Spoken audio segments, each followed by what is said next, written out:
This is Ron Paul with your weekly update for Monday, February 1st. The Department of Homeland Security issued on Wednesday a nationwide terror alert lasting until April 30th. The alert warns of potential terrorist attacks from Americans who are ideologically motivated and have objections to the exercise of government authority and the presidential transition, as well as other perceived grievances fueled by false narratives. The language used in this alert suggests that millions of Americans are potential terrorists. Second Amendment supporting, anti-war, anti-tax, anti-politics, anti-militarization, pro-life, and anti-Federal Reserve activists certainly have objections to the exercise of government authority. They are certainly viewed by the political class and its handmaidens in big tech and the mainstream media as ideologically extremists.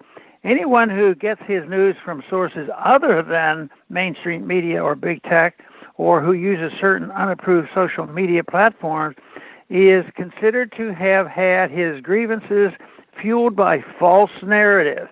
For something to be considered a false narrative, it need only be something to contradict the official narrative.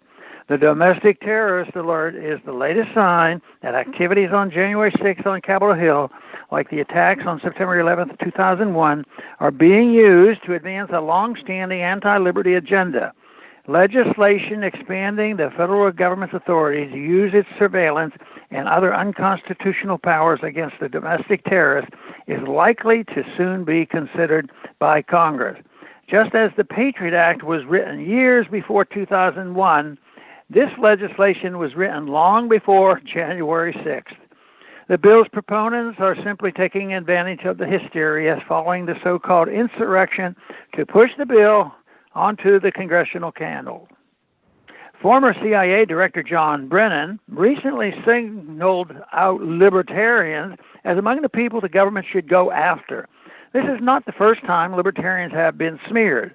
In 2009, a federally funded fusion center identified people who supported my presidential campaign, my campaign for liberty, or certain libertarian and constitutional parties' candidates as potentially violent extremists.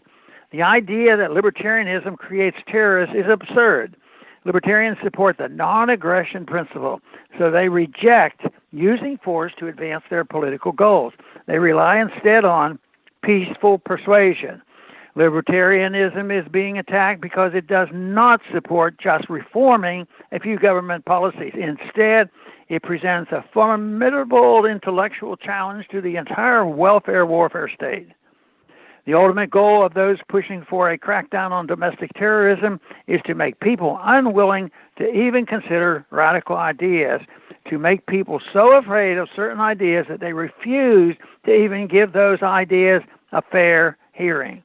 The progressives who are tempted to support what is being promoted as a crackdown on right-wing violence should consider the history of government harassment of progressive movements and leaders such as Martin Luther King. What do you think a future right-wing authoritarian would do if given power to go after ideological extremists? All Americans who cherish the Bill of Rights should come together to stop this latest crackdown on liberty. My campaign for liberty will be mobilizing Americans to stop passage of any domestic terrorist legislation, while my Institute for Peace and Prosperity and my Liberty Report will provide Americans with the